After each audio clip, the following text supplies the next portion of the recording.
Hmm.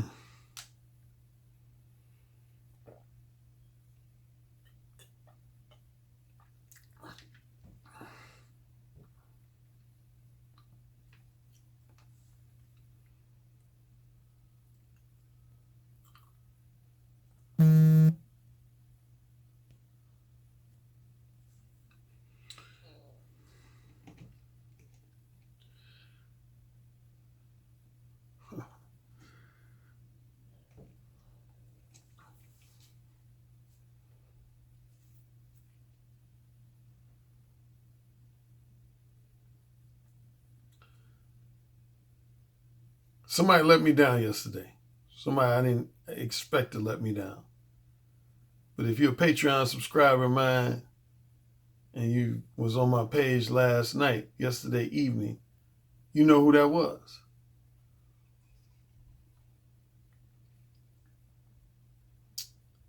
Oshay Duke Jackson, editor-in-chief of the NegroManosphere.com.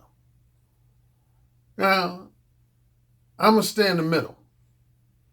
I ain't going to make a bigger deal out of what he did than needs be. But at the same time, I can't totally ignore it, because if I was to totally ignore it, then it'd make it look like I'm playing favorites. And I'm letting him off the hook when I didn't let other people off the hook. In case you're watching me right now, you're like, Alan, I have no idea what you're talking about. Yesterday, Oshay did a live stream called Is the Black Manosphere Representative of the Beta Male Revolution? Is the Black Manosphere representative of the Beta Male Revolution? Now, me just telling you that title, obviously, I think you know what problem I have with that. That's the title of my book. And I've already been over this issue for the last 2 to 3 weeks, man. I don't like people using the titles of my books in the titles of their videos. That's an infringement on my intellectual property. So, Oshay, I know you're listening, man. See, unlike some dudes who probably talk about you behind your back when you piss them off, I ain't going to talk about you behind your back. I'm going to talk to you directly. Yeah, I'm going to talk to you directly, man. I didn't like what you did yesterday, man. Again, I ain't going to overblow it. I ain't going to make it, as they say, a mountain out of a molehill. But I am going to, if only briefly, express my displeasure, man. Here's my 3 things I didn't like, and then I'm going to move on to talking about other shit, man. Number 1, man, since I've known you now since December 2016. You have my email address, and we're connected on Facebook. There's been multiple times you've written me when you was about to do a discussion about something where you would ask, do you want in? Meaning, do you want in on the discussion? Do you want in? But yet, you do a live stream featuring the title of my book, and I don't hear from you before that live stream. I have to find out from my notifications and alerts. I didn't hear from you through email or Facebook. But yet you're doing a live stream with the title of my book. That was disrespectful, man. It ain't no way you can spin that, man. That was disrespectful, man. I'm going to try to chalk it up as an innocent and inadvertent mistake on your part. But if it happens again, I'm going to know it ain't an innocent or inadvertent mistake. I'm going to know you blatantly disrespected me, and then we're going to have bad blood.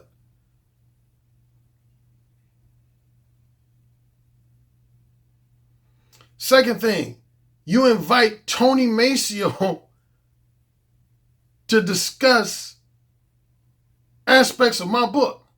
Tony Maceo ain't the co-author of the Beta Male Revolution. I like Tony Maceo. He's an intelligent, articulate brother, but he ain't the co-author of my book.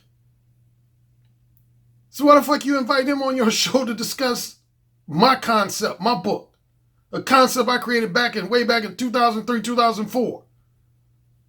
Why? And I don't put most of the blame on Tony, because he probably, I know how you roll with your show. You come up with all your titles. He didn't come up with the title of that show. You did. But why would you invite him to talk about my book?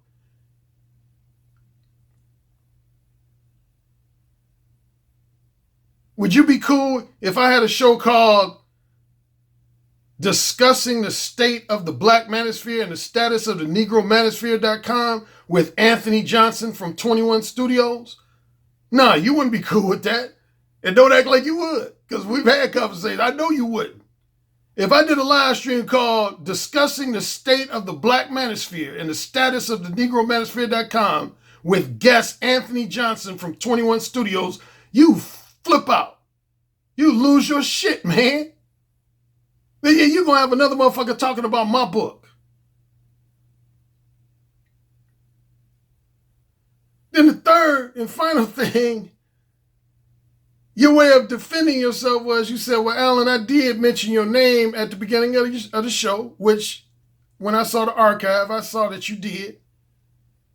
And you also said, Alan, you know, I was willing to endorse your book, which I appreciate. But here's the thing on that, man. No sooner than you said on the live stream you wanted to endorse my book, you openly admitted that you ain't even read my book. You ain't read the ebook version. You ain't read the paperback version. You ain't listened to the audiobook version. How can you genuinely, keyword genuinely, endorse a book that you ain't read? I would never in a million years endorse a book that I ain't read. I don't ever endorse books that I ain't read. Only time I ever endorse a book, and most people I know endorse a book, is if they've read the book. So to me, that's an insincere endorsement. If you ain't read the book, how the fuck can you endorse it? Now, you might think I'm going in on you on a personal level, but hey, man, when I made mistakes in judgment, my older brother has always admonished me. That's why I love having an older brother. Most guys who have an older brother, they know what I'm talking about. When you do something stupid, your older brother gonna let you know. And so think of this as you talking a big brother admonishing his younger brother, man. That was some stupid shit you did yesterday. Again, I'm gonna let it go. I'm gonna chalk it up as an innocent, inadvertent mistake. But again, if it was to happen a second time, I ain't gonna chalk it up as an innocent, inadvertent mistake. I'm gonna look at it as you blatantly disrespected me and insulted me. And we're gonna have bad blood.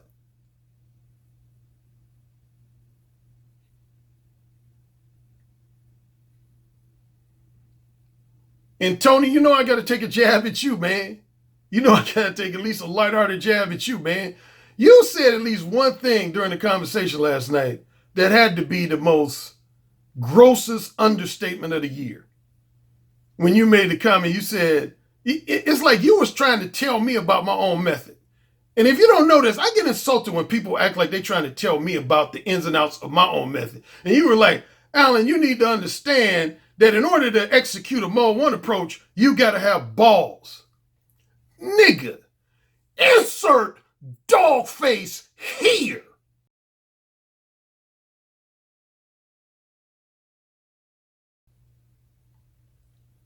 No shit, motherfucker. What are you talking about? I've only said that, maybe 3 billion times in the last 20 years. Fucking duh. I didn't say that just in the last 2 years on YouTube. I must have said that probably 50,000 times. Of course, that's the one thing you got to have to execute a Mode 1 approach is big ass balls. Duh. And you act like you said it to me like you was breaking some shit down to me that I didn't understand or didn't realize. That was an insult to my intelligence. That's why I had to get your dog face, man. Of course you gotta have big ass balls to be Mode 1. All my clients know that. Anybody who follows me knows that. I've always reiterated that. I've said that's literally since the late 80s, early 90s. I've told people if you want to be Mode 1 on a consistent basis, you gotta have big balls. It's a ballsy approach. It ain't for motherfuckers without balls. But yet, when you said it to me, on Oshay show last night, you said to me like you were almost enlightening the author of that fact. Come on, Maceo. I expect more from you than that, man. Of course you need big-ass balls, motherfucker. Do you understand? You understand? In your classic word, you understand? You understand, Maceo? You understand? And the second thing on you, Maceo, man, quit with that light-skin joke, man. You done said that joke about 25 times. It ain't funny no more, man. Real talk. It ain't funny no more, man. The comment about, yeah, man, Alan Roger Currie, he only pulls women because he light-skinned. I ain't light-skinned, motherfucker. Do I look like Steph Curry or Klay Thompson? Do you consider Usher light-skinned? Me and Usher about the same complexion. Or that young singer who used to be popular, Trey Songz. Me and him about the same complexion. I'm light brown skin. I ain't light skin. I ain't on the level of no Klay Thompson, Steph Curry type light skin. And the reality is, man, I got a lot of friends who are jet black that get a lot of pussy. So if you're trying to act like only light-skinned motherfuckers pull bitches, that's some bullshit. Tyson Beckford, anyone? Morris Chestnut, anyone? Come on, man. What the fuck you talking about?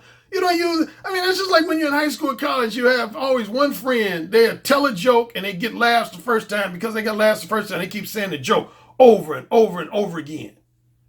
You've done that, man, on Oshay show. Almost every time I've been with you on Oshay show, you crack some joke about me being light-skinned. Shit ain't funny no more, man. It ain't funny. At least not to me, it ain't. It ain't funny, man. It's an overworn out joke. And it's an invalid joke.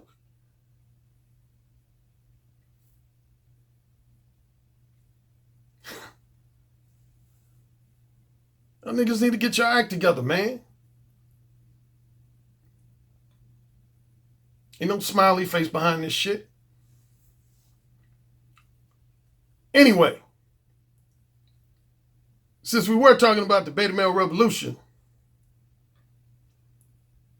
Tony Maceo asked me, Alan, what was your motivations for writing the beta male revolution? Now, see, on a quick side note, just Tony Maceo asking me that question means he shouldn't have been on Oshay's show talking about my book. If he has to ask me what was my motivations for writing the book, how can he provide some expert analysis on my book when he don't even know why the fuck I wrote the book? Make that make sense.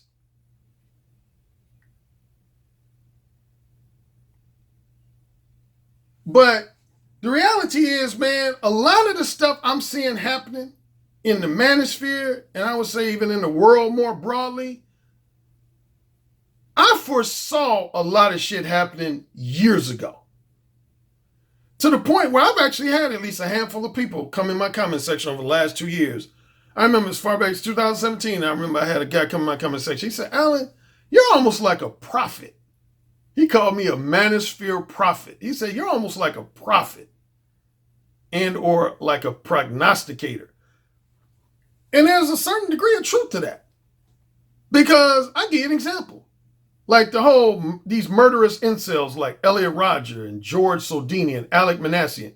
Do you know I pretty much predicted this shit back in the mid to late 90s?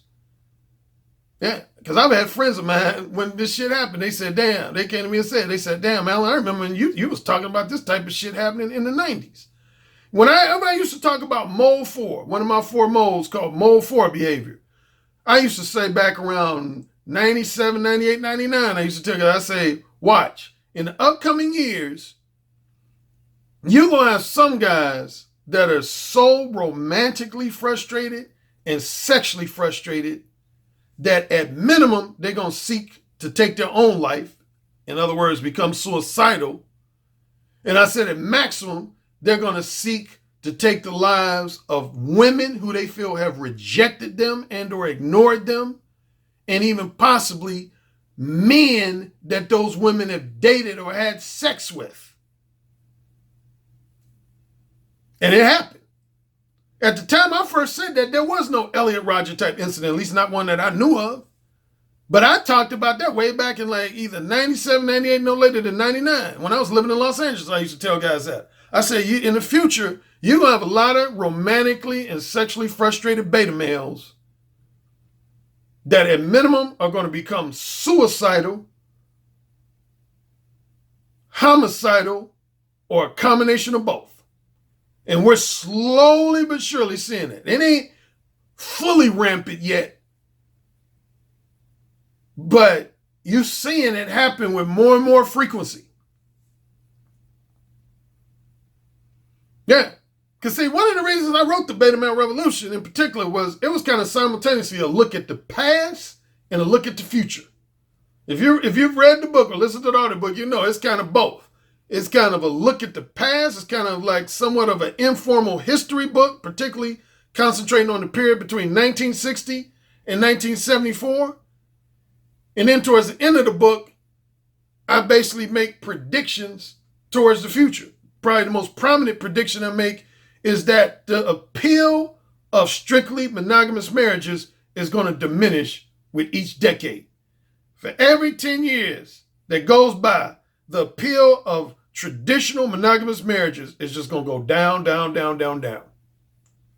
To the point where I would almost arguably say 50 years from now, 75 years from now, 100 years from now, man, monogamous marriage is almost going to be out of style. I really believe that. I only believe there's only going to be an extremely small percentage of people in society that are going to pursue a monogamous marriage, if marriage at all. I think most of the marriages that do happen in the future are going to be some type of polygamous or polyamorous type marriages, open marriages. But as far as strictly monogamous marriages, I think it's only going to be a small percentage of people that are going to be pursuing monogamous marriages 25 years from now, 50 years from now, 75 years from now, 100 years from now. Yeah, you can already see it, man. The rates of marriages are dropping, man. They're dropping, man. I mean, there's still people getting married, but compared to, say, 50, 60, 70 years ago, man, the appeal of marriage, particularly on behalf of men, more so than women, on behalf of men, a lot of men ain't trying to get married no more. Like, I mentioned this before, like my book, Even Mode 1. I remember when I was at a book signing event in California in 2006. I had a guy, I mentioned this on at least one video, I think late last year, early this year. He actually said, Alan, I know what video was. The video called I did a video, if I find it, I'll put it in the comment section, called direct verbal game is going to be the norm like 20 to 25 years from now. I basically predicted, I don't think you're going to be able to use indirect game in the future. I really don't. And you slowly but surely already seeing that, man. Indirect game, honestly, I feel it's going to just slowly but surely just fade out. It ain't going to be effective anymore. And anyway, this guy said that back in 2006. He said, Alan, you want to know my assessment of your book? I said, sure. He said, this book is almost like a guy from the future wrote it. And I laughed. I said, what you mean by that? He said, dude, your book is probably about 10 to 15 years ahead of its time. And I said, really? You think? He said, yeah. He said, your book, he said, the way society is now, they're not going to really be receptive to this book. He said, I'm going to tell you now, the general portion of society is not going to be receptive to your Mode 1 book right now. This was in summer 2006. But he said, roughly 10, 15, 20 years from now, he said, oh yeah, people are going to be picking up this book like hotcakes. People are going to be picking up Mode 1, man. Your book, he said, I guarantee you, man, 10, 15, 20 years from now, your book is going to be extremely popular. He said, but right now, speaking for 2006, he said, society ain't ready for a book like this. And technically, that's already been proven to be true. For example, when I came out with my 2006 version of Mode 1, it rose to as high as, I think, number 10 in its category on Amazon, but it was never number 1. But my 2017 updated version of Mode 1, it was number 1, if only for 3 or 4 days. In late April, early May of 2017, it was number 1 in the category of communication skills. Matter of fact, as of this morning, I had 3 books. I was the only author to have 3 books in the top 100 in the category of communication skills. I had both versions of Mode 1, 2006 and 2017 version, and I had my book called Upfront and Straightforward, was in the top 100 books in the category of communication skills. Matter of fact, I'm tooting my horn here. That's Tony Mason, to bring his name up again, ball rubbing. He's the one who coined that phrase, ball rubbing. Do some ball rubbing. Yeah, man, a few years ago, I was the only author in the category of dating to have 3 books in that category at the same time. I had 3 books. No other author had 3 books in the top 100 in the category of dating. I had Mode 1, Upfront and Straightforward, and Ooh Say It Again was all in the top 100 in the category of dating. But yeah, man, So yeah, I predicted a lot of this, the stuff related to romantically and sexually frustrated beta males back in the 90s. And it's only going to get worse. I hate to be pessimistic in that regard, but real talk, I hope I'm wrong, to be truthful. I hope I'm wrong. But honestly, my gut feeling says I'm not wrong. This is only what we've experienced thus far is only the tip of the iceberg. This is only going to get worse. This is only going to get worse. Yep. Now that men, because partly due to the internet, are becoming fully aware of women's true sexual nature, their true manipulative and materialistic nature. See, that's the thing, man. That's as I told Maceo, that's one of the top 2 reasons why I did write the book. One reason was to highlight that period between 1960 and 1974 and its impact on even today's dating scene. Basically, you could say today's dating scene is, and the challenges and problems related to today's dating scene is the residual effect of what happened between 1960 and 1974. The second most motivation I wanted to write the Beta Male Revolution was to point out the impact of the internet, how the internet was going to change things in the dating scene, which it has. Because there's so much shared information, man. You got so much shared information. You got alpha males and prolific womanizers sharing information with guys who've never really had successful women, or guys that were just extremely naive and idealistic, i.e. blue pill, extremely naive and idealistic. And in my Patreon portion today, I'm going to talk about how social media is really putting a spotlight on people who are a combination of manipulative and sexually duplicitous. Manipulative and sexually duplicitous. Not just women, but men too. Social media has changed the game. Join me in my Patreon exclusive portion.